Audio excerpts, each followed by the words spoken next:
Evangelho de Nosso Senhor Jesus Cristo segundo São Lucas.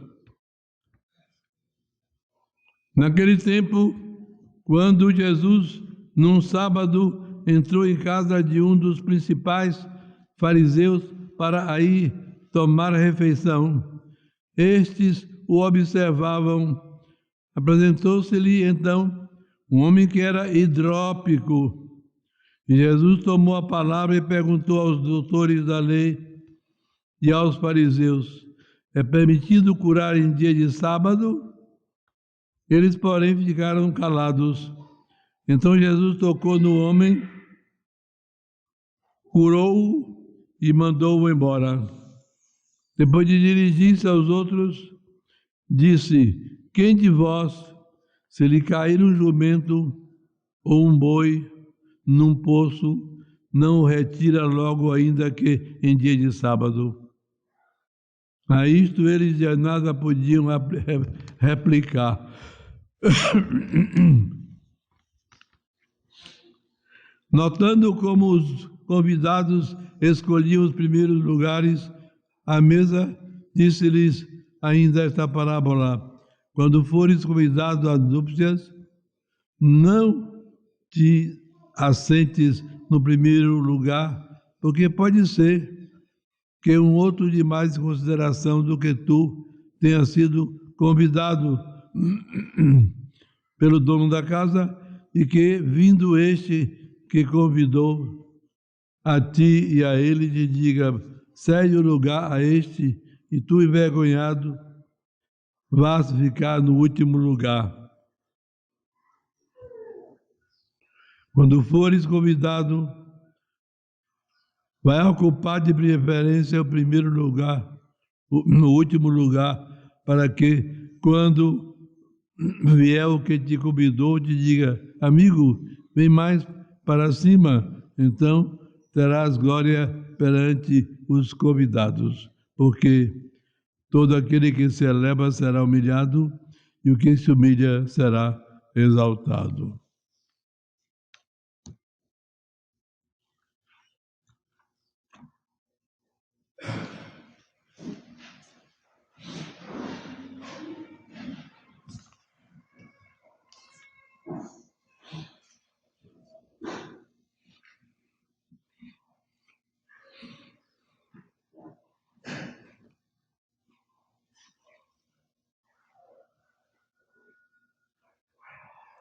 O dia de sábado,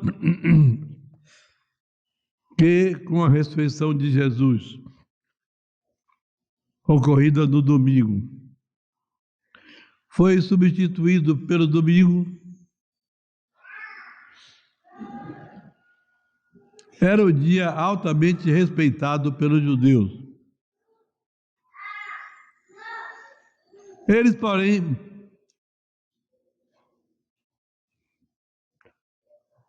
eram de uma exigência material a este fato, sem reparar nas lições mais profundas. Assim,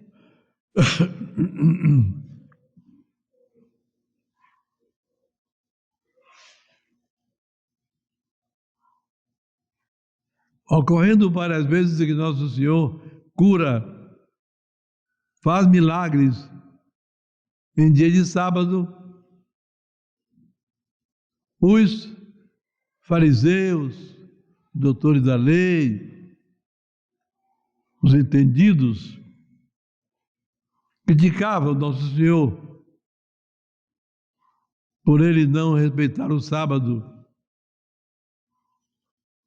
chamando ao milagre de trabalho proibido.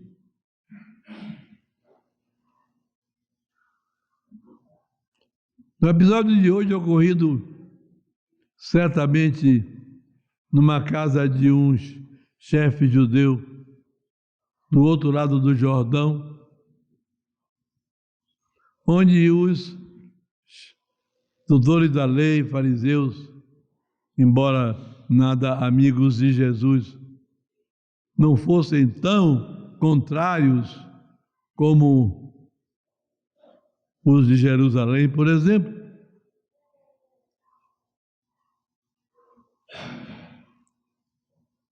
É Jesus convidado para uma refeição na casa de um deles.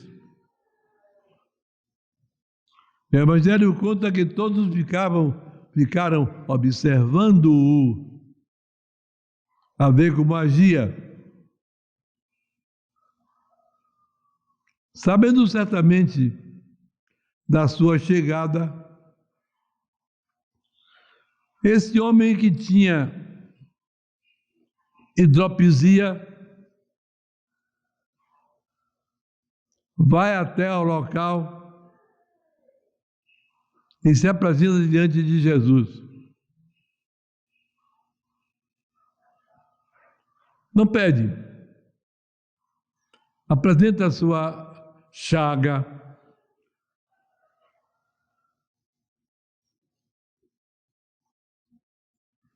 Nossa pergunta então a eles, era dia de sábado. É lícito curar em dia de sábado?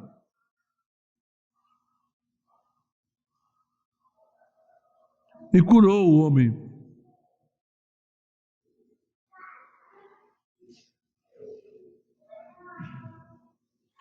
Em uma época não muito afastada daquele episódio, há um outro milagre parecido, não num banquete, mas numa sinagoga, aquelas casas que havia em toda a aldeia, em todo o povoado, toda a cidade, onde os judeus se reuniam para ouvir a palavra de Deus. E a sua explicação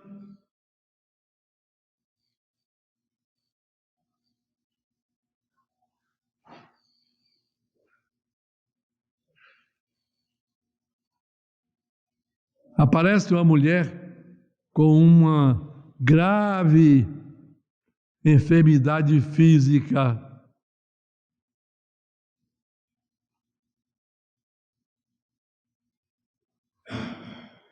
Tão encurvada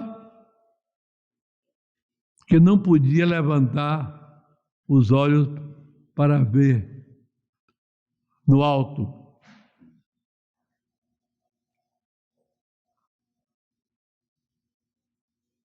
E Nosso Senhor cura.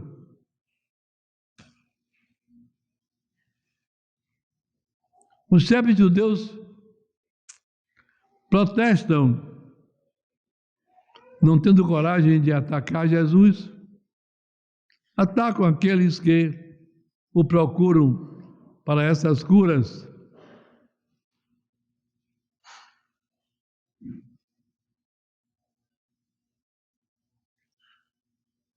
E como se o milagre fosse um trabalho braçal qualquer, diz como ocorreu com o chefe da sinagoga desse episódio da mulher encurvada. A semana tem 6 dias para trabalharem. Nesses dias, venham para ser curados. Nosso Senhor, porém, raciocina com eles.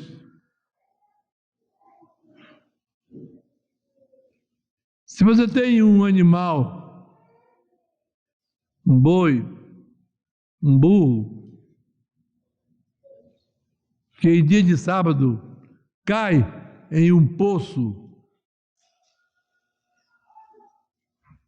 como é sábado, você não vai tirar?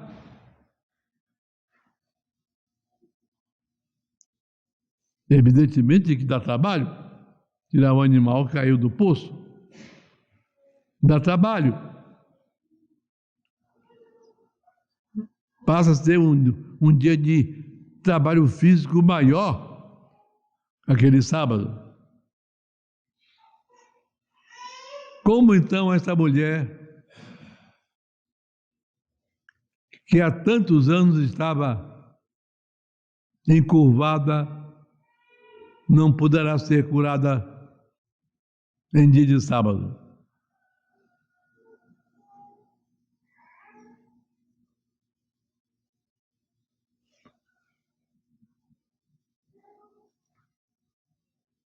uma lição para o dia do repouso do Senhor, não é? Para nós, não é mais o sábado, mas o domingo, o primeiro dia depois do sábado, quando Jesus ressuscitou.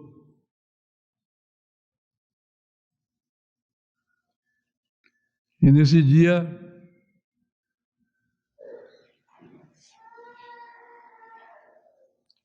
passa a ser um dia especial,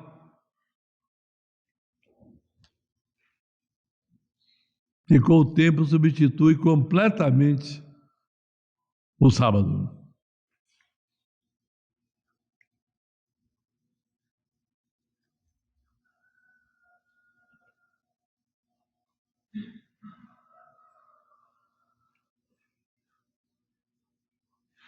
Até mesmo em Jerusalém ocorreram fatos desse tipo, feitos por Jesus.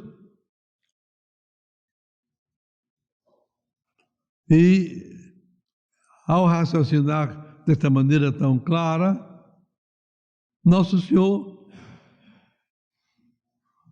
não houve nada de resposta deles. Calados estão, calados ficam.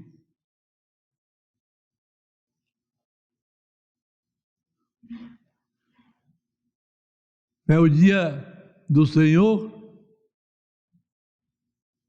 existe o dever do culto a Deus, o maior e mais importante dos quais é, no Novo Testamento, a Santa Missa, que nós assistimos aos domingos. Mas é também o dia do repouso. Durante a semana se trabalhou a semana toda. E é lícito repousar também, tirar momentos de descanso e de lazer sadio do domingo.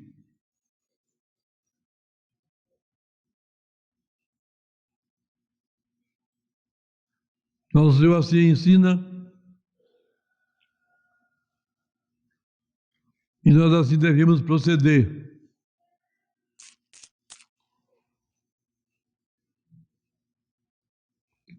Não há, portanto, uma proibição absoluta de exercer qualquer tipo de trabalho,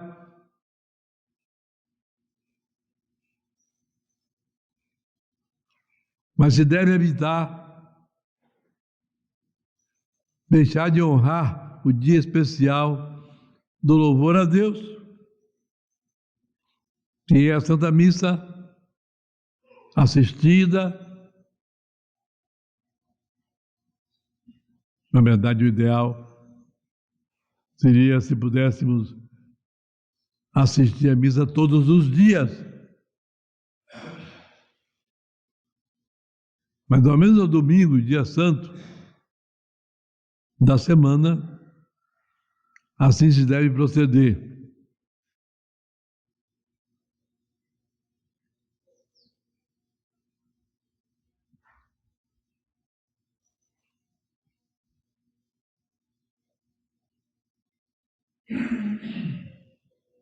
Pode haver um caso especial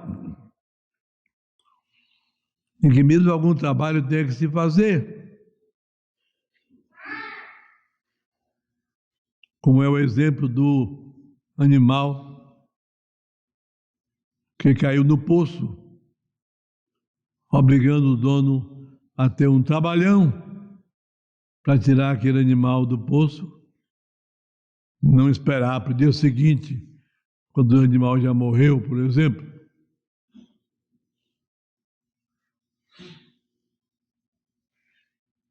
A exceção, portanto, no trabalho, no descanso. O outro episódio de hoje do Evangelho é uma lição de humildade.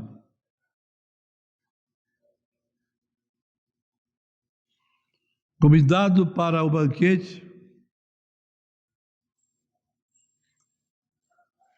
há quem saia a procurar um lugar de destaque, isto é, mais perto de onde está o dono da casa.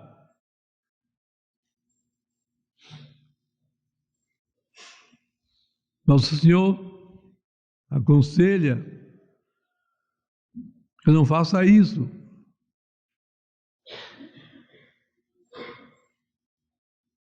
Pode ser que alguém mais importante chegue e tenha que o dono pedir àquele que se sentou acima do lugar que devia,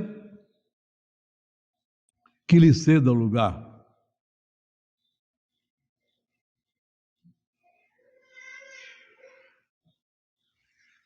Assim depois, tendo ele logo chegado e procurado os últimos lugares,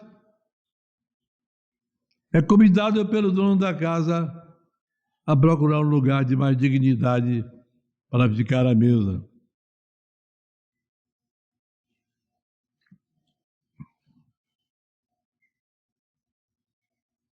A humildade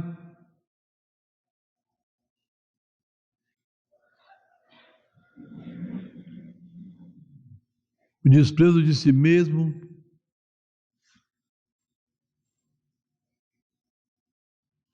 é um estado de espírito que deve estar presente constantemente em nós.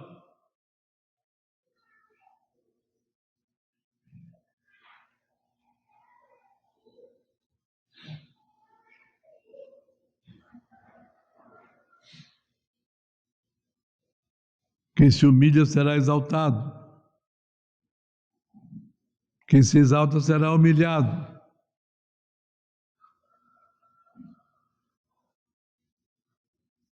Aquele que procura um lugar de mais destaque tem de si mesmo uma noção acima do que deve.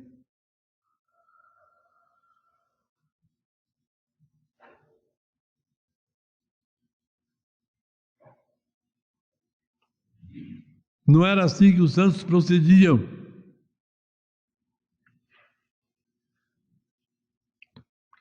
De maneira que quando eles eram humilhados, não eram incomodados por nenhuma perturbação.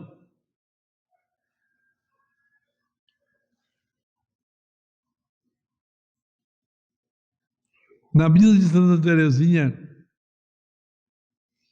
que entrou no Carmelo aos 15 anos,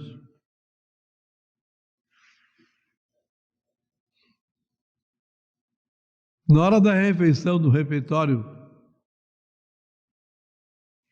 ela foi encarregada pela superiora de levar uma monja velhinha que andava com muita dificuldade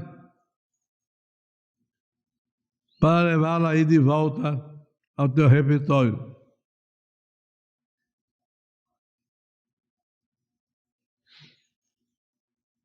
Aquela velhinha talvez não tivesse aprendido, ou pelo menos guardado no coração, a noção de humildade e desprezo de si mesmo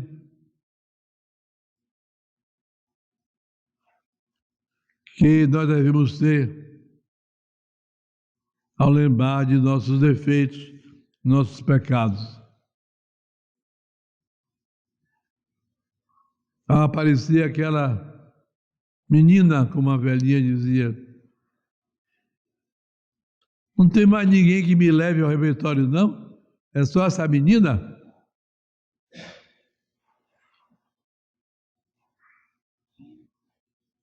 Entretanto, Santa Teresinha já era uma santa.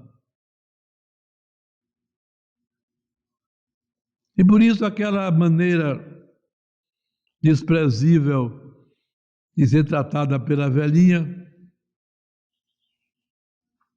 não lhe deixou a menor mágoa, pelo contrário,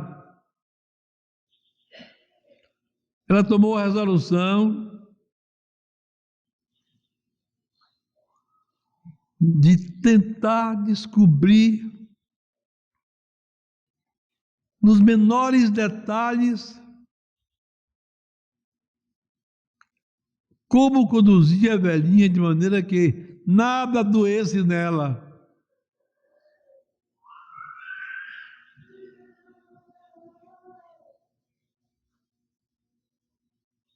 Esse esforço de aprender como conduzi-la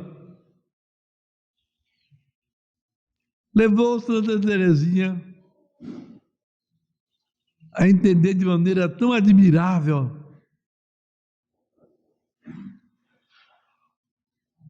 os problemas daquela irmãzinha velha, que com o passar de algum tempo, a velhinha dizia que só queria a irmã Teresa, a santa, para aquela tarefa, não queria mais ninguém. Tal a habilidade com que ela fazia isso.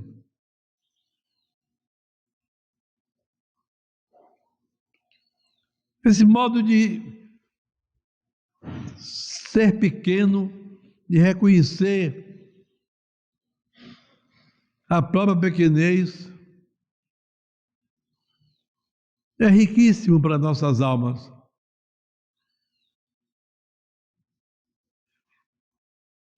Na mesma história de Santa Teresinha, nos começos,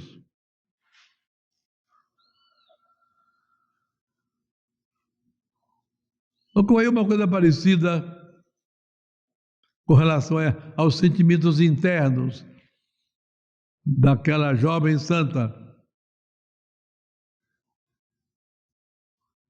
Havia uma monja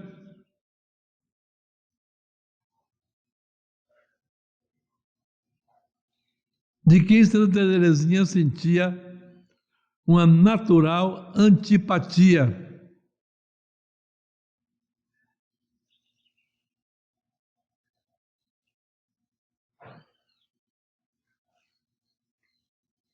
Que resolução, então, aquela jovem santa tomou?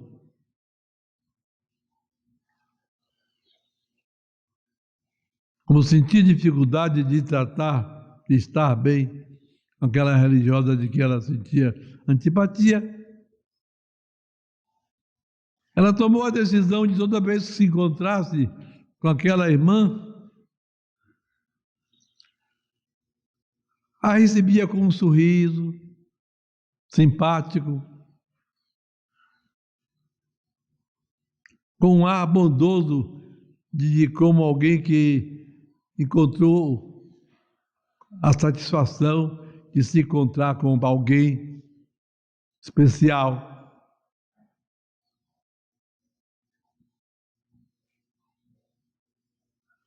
Resultado, tratava tão bem aquela irmã, que essa irmã dizia às outras, a respeito da jovem que tinha chegado: a irmã de que a irmã Teresinha mais gosta aqui sou eu. Reparem que bela coisa. Sou eu. Ela se gabava de ser a mais querida.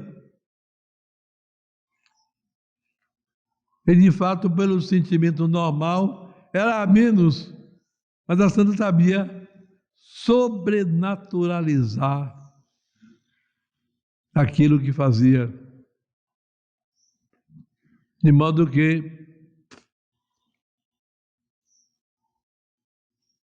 ficou esse sentimento de certeza da irmã.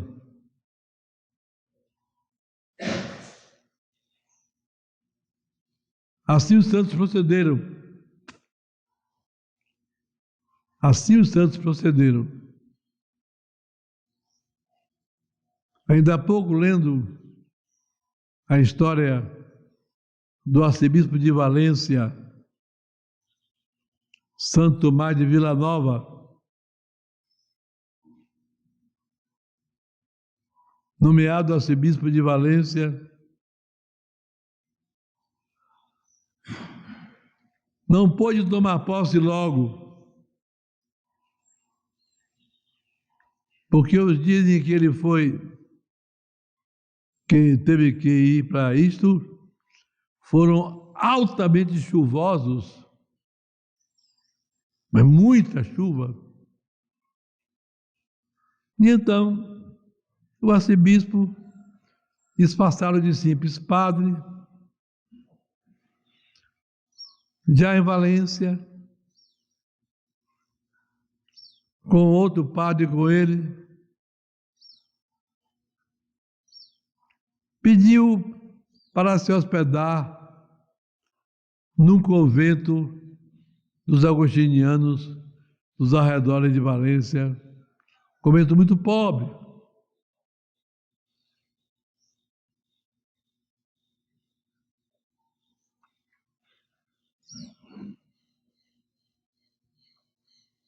Como tinha havido boato de que o novo arcebispo estava vindo para tomar posse na sua diocese, um homem altamente preparado e humilde. Então, o irmão porteiro ficou, será que nesses dois padres, um é o arcebispo, que ele não conhecia, disfarçado de simples padre? De fato era. De maneira que, ao procurar um quarto para cada um dos dois, o porteiro dizia ao outro padre: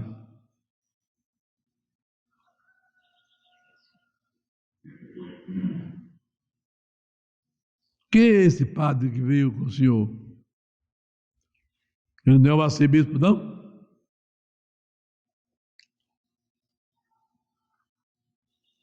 E o padre não pôde negar, era o arcebispo. Pronto. Isso porque permitiu que as chuvas não impedissem que muita gente importante da cidade fosse até o convento visitar o novo arcebispo. Assim era ele. E foi a vida toda assim.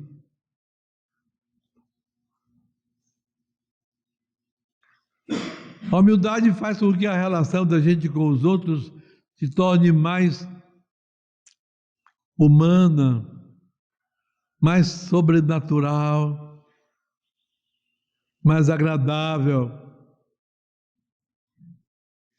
mais fácil. De maneira que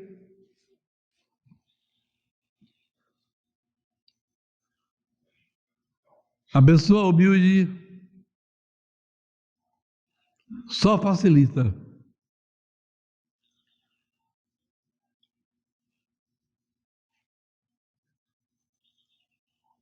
O orgulho enxota os outros.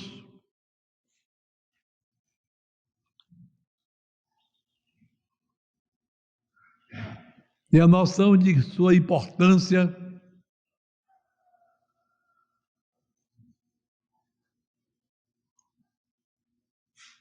nada constrói na alma da pessoa católica.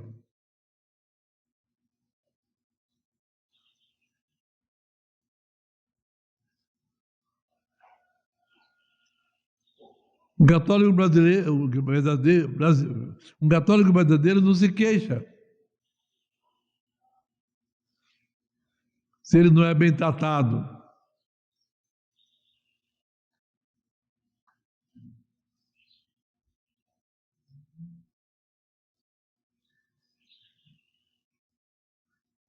Seja como for, ele age com simplicidade.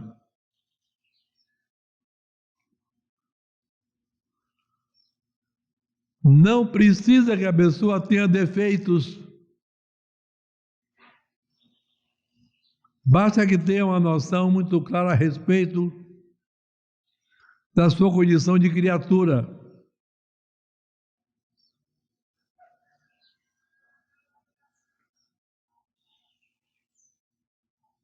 Quando São Gabriel apareceu a Nossa Senhora para dizer a ela que ela seria a mãe de Deus na terra,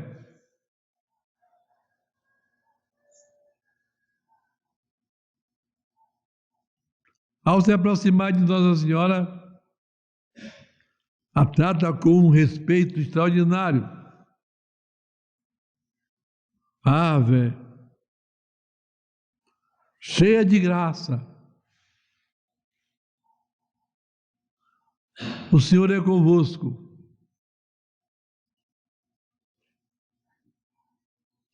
Aquela saudação toda especial, levou Nossa Senhora a se espantar. Que saudação é essa? Que saudação é essa? Como é que aparece o anjo do céu e me trata desta maneira?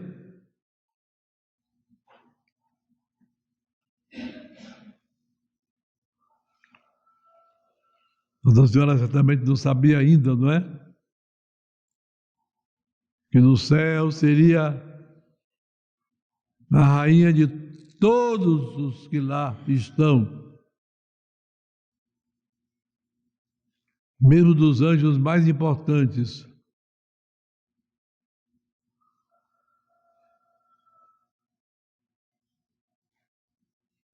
E seu poder imenso traria um benefício enorme à humanidade.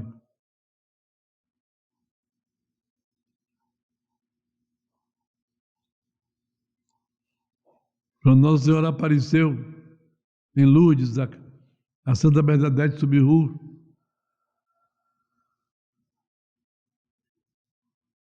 em uma das aparições, num rio que fica um pouco à distância da gruta, o Gave de Pau.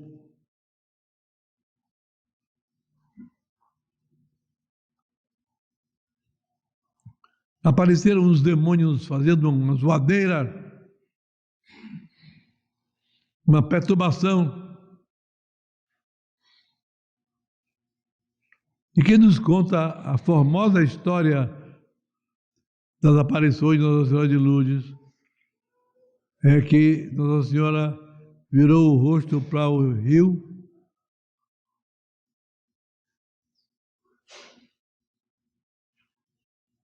e tudo se acalmou.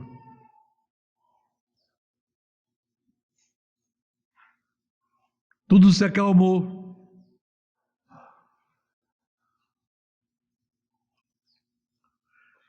Quando o anjo a trata, então, na sua aparição, ao anunciar que seria a mãe de Deus, que ela se admira, ele diz, não fique receosa com isso. Porque Deus está encantado convosco.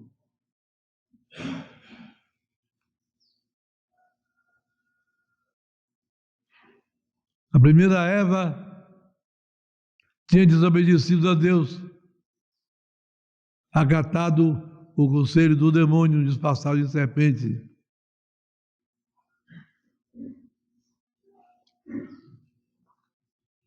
Mas ali mesmo Nosso Senhor promete a vitória de uma mulher especial.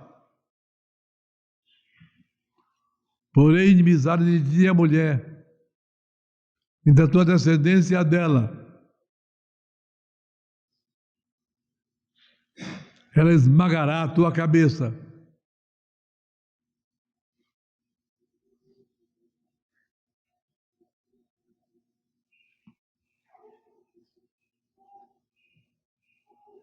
tentando morder o calcanhar dela. O calcanhar dela somos nós.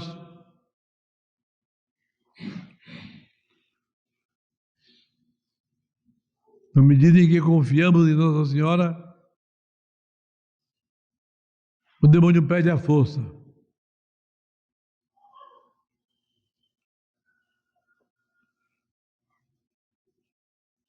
O que fez Eva de errado, acreditou no demônio.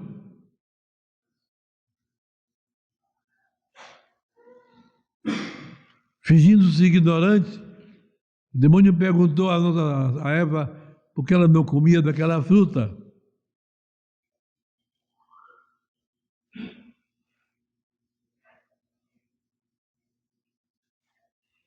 Deus disse que se nós comermos, morreremos. Cairemos em pecado.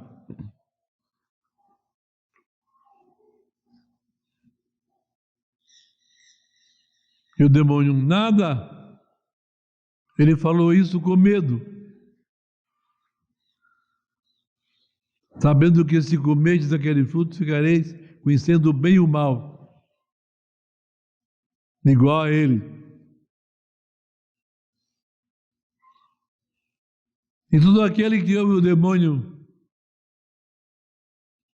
na tentação de orgulho de querer ser igual a Deus, fica igual ao demônio, não é? Eva olhou a fruta que ela nunca tinha olhado direito, apreciou, deve ter pecado, deve ter cheirado,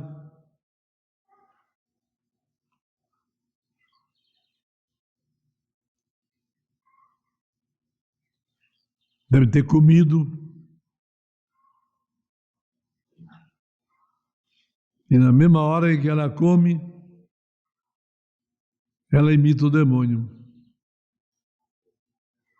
O que é que a Bíblia conta? Que ela saiu dali e foi atrás de Adão, com a fruta para Adão comer.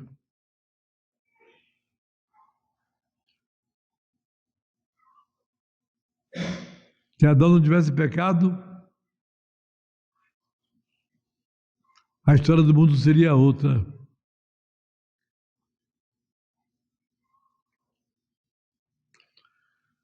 Nossa Senhora assim é humilde, e quando o anjo lhe aparece para lhe propor ser mãe de Deus,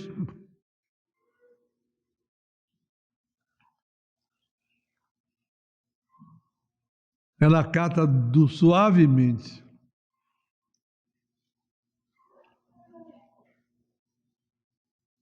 Não receis. Deus se encantou convosco. Achaste graça diante de Deus. Por isso conceberás e darás à luz um filho.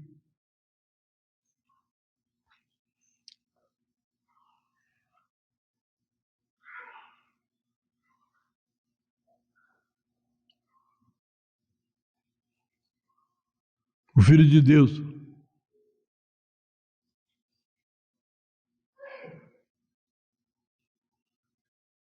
Como tinha feito voto de virgindade, de morar com São José na mesma casa como dois irmãos,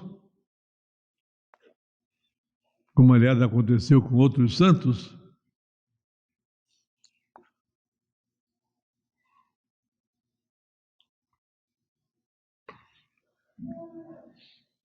o anjo lhe explica: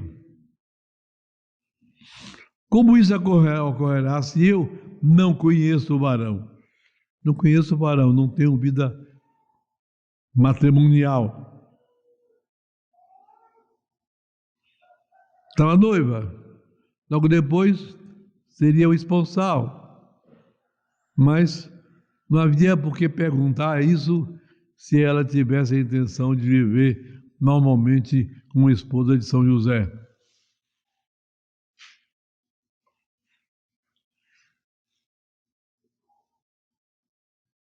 O Espírito Santo descerá sobre vós,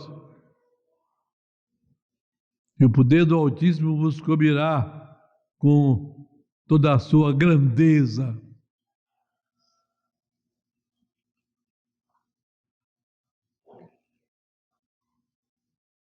Nós sabemos, não é, que o estudo moderníssimo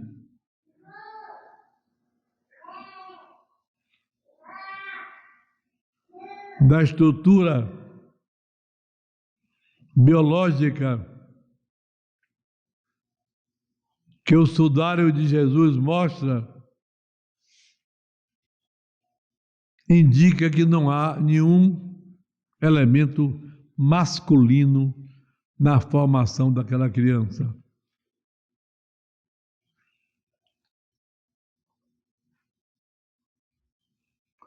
Todos os cromossomas são femininos.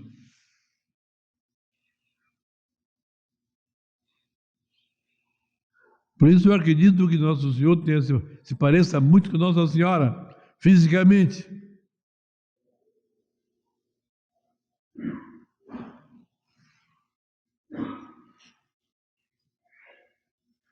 Dizem até que andaram fazendo ultimamente novas pesquisas para tentar achar, por esses estudos, o verdadeiro rosto de Jesus.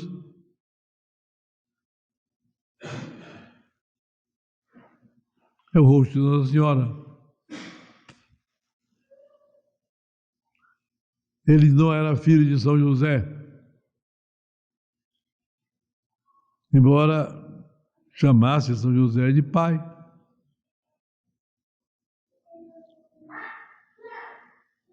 Era apenas filho da Virgem Maria. Hoje, 8 de setembro, celebramos o aniversário de Nossa Senhora, não é? Hoje é aniversário de Nossa Senhora.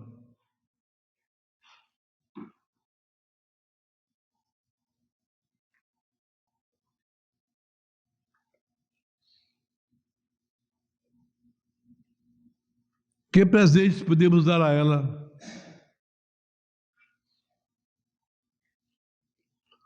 O presente de uma vida santa, de uma vida humilde,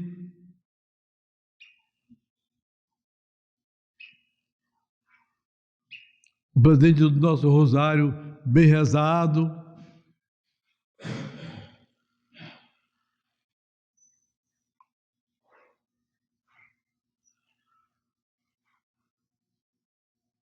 sempre nos acompanhando para onde formos.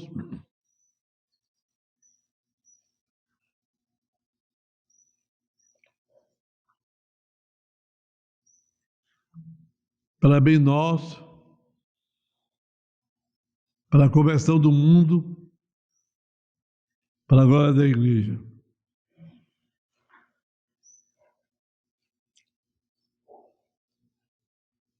É a nossa vida que será o presente para Nossa Senhora.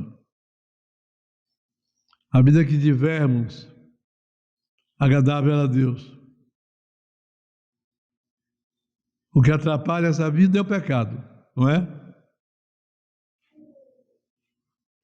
O que atrapalha essa vida é o pecado. É pecado? Não quero.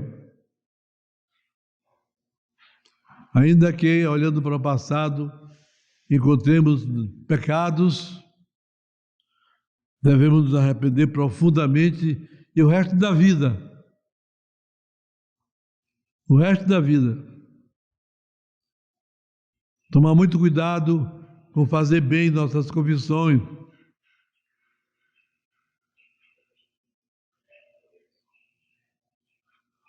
Para podermos também comungar bem,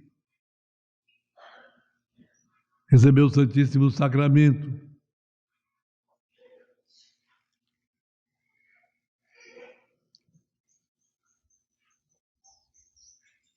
E acatar com todo respeito os princípios da santidade da Igreja. Que na medida em que penetra uma alma, a transforma.